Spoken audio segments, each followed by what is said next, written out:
Bom, pessoal, é o seguinte, sejam todos bem-vindos e todas bem-vindas a mais um vídeo aqui no nosso canal.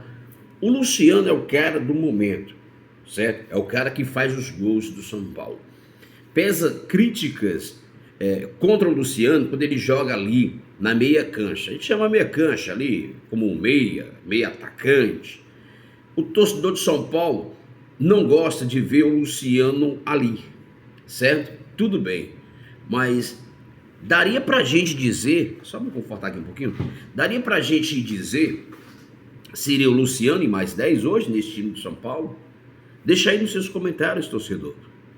O que a gente está vendo é o seguinte, eu não estou fazendo aqui defesa do Luciano, porque eu sempre gosto do Luciano jogar ali como segundo atacante, próximo da área, próximo ali ao centroavante, né? Eu gosto de ver o Luciano ali, porque para mim ali ele é letal, ele é muito bom na finalização. E ele preocupa zagueiros, né? Ele preocupa zagueiros. Não vamos ter o André Silva no jogo contra o Bahia, mas vamos ter o Luciano. Ontem ele entrou no segundo tempo, decidiu a partida mais uma vez e complementou mais uma vez uma partida de um futebol muito aquém do São Paulo. Apesar dos desfalques, a base sendo aproveitada ali em alguns momentos. Eu só quero dizer para esses garotos da base que estão entrando aí, eles precisam entrar com mais sangue no olho, com mais determinação. No caso do seu Rian Francisco, já são 2 jogos que ele tem a oportunidade de entrar ali 10, 15, 20 minutos, mas ele parece que está em outra dimensão de futebol. A gente sabe da qualidade, a gente sabe do potencial que ele tem, certo? Não dá para dizer que ele está oscilando porque ele está tendo pouca oportunidade. É o caso do Lucas Ferreira. O Lucas Ferreira está oscilando, a gente sabe que vai oscilar, mas na hora vai voltar de novo ali o Lucas Ferreira. Não é para tirar ele do time, é para continuar com ele no time, porque ele vai sempre nos ajudar. O Cédric Soares ficou fora o desgaste muscular, não jogou no jogo desta terça-feira, deve retornar aí. O São Paulo tem 2 novidades contra o Bahia no fim de semana. Cédric Soares e o Luca devem estar prontos aí, né, já para ser relacionado para o jogo contra o Bahia pelo Campeonato Brasileiro. Bom, falando aqui um pouquinho da Libertadores. São Paulo termina em primeiro do grupo, na liderança geral, na liderança do seu grupo, disparado, 14 pontos, apenas uma vitória em casa, mais 3 fora de casa, que garantiu ali, portanto, a sua classificação em primeiro lugar no grupo. Uma campanha ainda invicta na Libertadores. Aos trancos e barrancos, eu digo, porque o elenco, né? O elenco, muitos não dizem que não é reduzido, é enxuto, mas enfim, para mim é reduzido. Um elenco muito curto. A gente vê que a gente tem aí algumas peças fora, 10, 11 peças fora, mas dessas 10, 11 peças, talvez 2, 3 seriam titular desse time. O Alisson, titular, Oscar, Lucas Moura, né, Caleri, esses poucos aí serão titulares dessas peças que a gente tem fora hoje do elenco do São Paulo aí, por contusão, por suspensão, certo? O jogo de ontem, a gente esperava que o São Paulo poderia criar mais, mas a gente não pode criar mais e pensar que o São Paulo pode criar mais, porque a gente sabe que é o trabalho do Zubeldia, essa é a filosofia de trabalho do Zubeldia. Demorou pouco para a gente entender? Não. Demorou um pouco para a gente entender? Demorou não. Passou um pouquinho aí para a gente entender a estratégia. Olhando alguns treinadores argentinos, pelo incrível que pareça, alguns trabalhos de treinadores argentinos, é desse jeito. Preservar mais a situação defensiva e tentar contragolpear o adversário da maneira que for possível. Mas precisa de jogadores de velocidade para isso acontecer. Tudo bem. Imagine todos à disposição. Vamos ter todos à disposição, sim.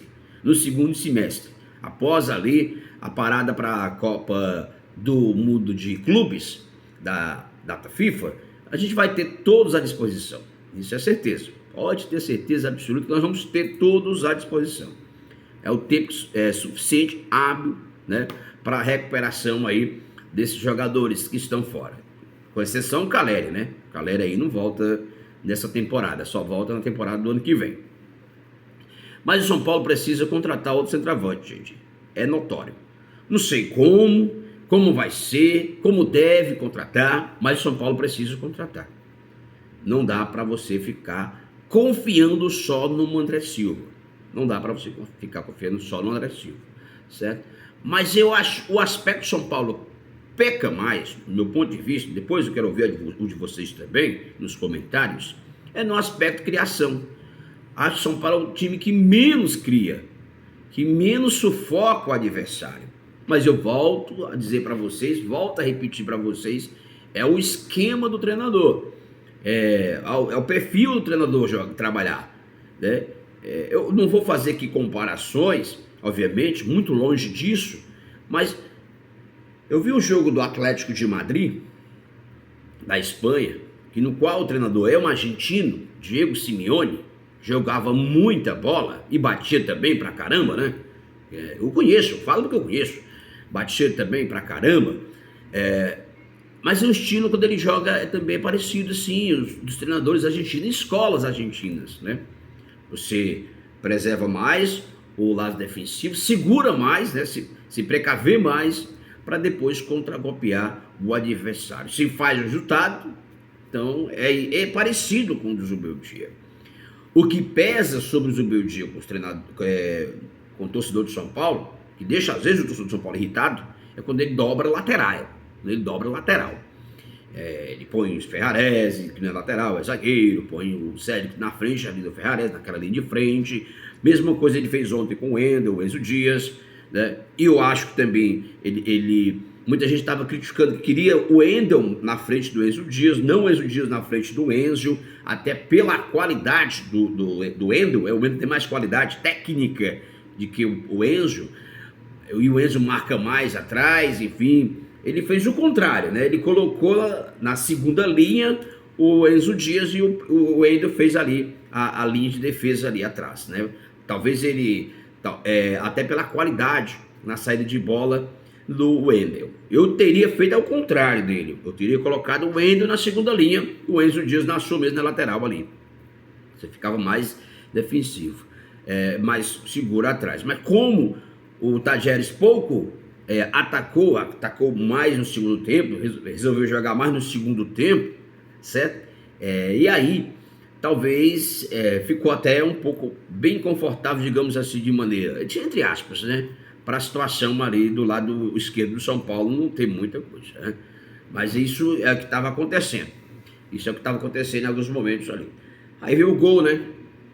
Veio o gol do São Paulo, uma cobrança de falta ali feita pelo, não sei se foi o Endo, não sei se quem cobrou, mas é a cobrança de falta ali, a bola, o André Silva desviou para trás ali, aí acabou batendo ali no Sabino e saiu o gol ali do São Paulo, lance bem ajustado pelo VAR, e o São Paulo também deu uma tremenda vacilada, né?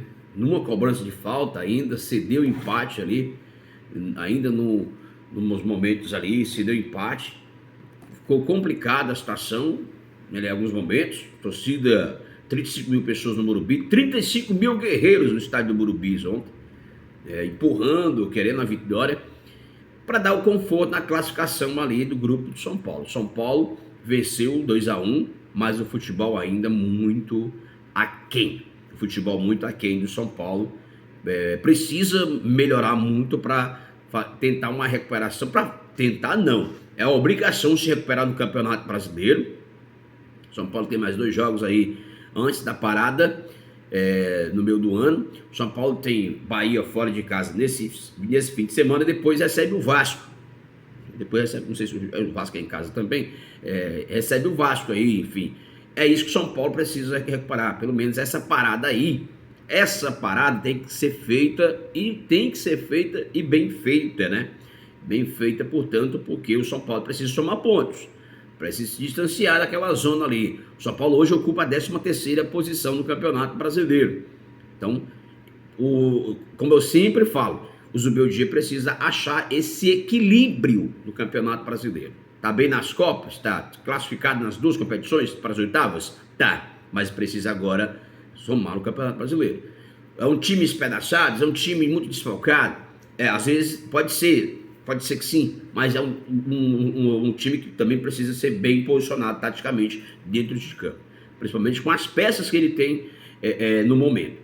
Ele não vai se apegar, porque eu tenho aquilo, não tenho aquele, não tenho aquele. Não, jogue com o que tem, faça o melhor com o que tem no momento.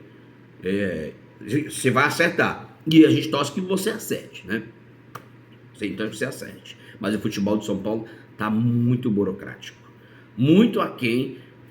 Este não é o São Paulo que o torcedor de São Paulo já acostumava ver, né? É um São Paulo mais criativo, São Paulo com mais chegada, ofensividade, com mais agressão ao adversário. Esse é o São Paulo que o torcedor de São Paulo acostumou a ver. Não é esse São Paulo de hoje do Luiz Francisco Zubeldia, que está fora, hein? Do primeiro jogo das oitavas de finais, ele está fora, certo? Não vai estar no banco de reserva. Aí uma grande preocupação. 12 ausências já do Zubeldia, contando no geral, aí suspensão, gente. Precisa alguém da diretoria, ou o seu Muricy Ramalho, o seu Belmonte, que acha que é foda do que faz, chega pro cara e conversa com ele. Porque não tem como, gente. 12 suspensões do Zubeldia em acho que em 70, 80 jogos. Não dá, certo? Então é preciso chegar para ele e conversar com ele. Contra o Bahia não vai estar na beira do campo de novo, só volta contra o Vasco. Então é preciso ter esse equilíbrio emocional com ele também. Mas é preciso que alguém da diretoria chegue para o Zubeldia e converse com ele. Ô professor, vamos dar uma apaziguada, eu sei que você gosta, enfim, mas uma conversa, porque tá na hora, cara. 12 suspensões, 12 em 70, 80 partidas, cara. Tá de brincadeira. É um descontrole emocional total, uma crítica que eu faço ao Zubeldia em relação a isso. Não é necessário, talvez não é preciso. Às vezes se cede demais, entendeu? Então é isso. São Paulo, nesse momento, ocupa a segunda melhor campanha da Libertadores. Tem o Central de Córdoba e o River Plate que pode passar, caso vença os jogos ali, por combinação de resultado. Se isso vem acontecer, né? Mas tem a questão lá, o grupo do Flamengo, tem o Central de Córdoba, o Flamengo ali apertado, enfim. Vamos ver o que vai acontecer também nesse meio de semana para fechar aí essa primeira fase da Libertadores. São Paulo, nesse momento, ocupa a segunda melhor campanha da Libertadores. Se for para a gente fazer aqui um prognóstico de como o São Paulo vai terminar, eu acho que o São Paulo termina entre terceira e segunda melhor campanha ali. Acho que não vai sair dali, certo? Que até o momento é bom, mas no seu grupo é líder disparado ali, classificação de 14 pontos, enfim. Mas agora desliga a Libertadores e vamos se ligar no Campeonato Brasileiro. Esse dá descenso. A Copa Libertadores e a Copa do Brasil, não. Mas esse Brasileirão dá descenso. Então a gente precisa se ajustar no Campeonato Brasileiro. Um abraço para vocês, obrigado pelo carinho, pela sua audiência do Esquilo Faustino, radialista, cursando jornalismo esportivo para falar do São Paulo Futebol Clube.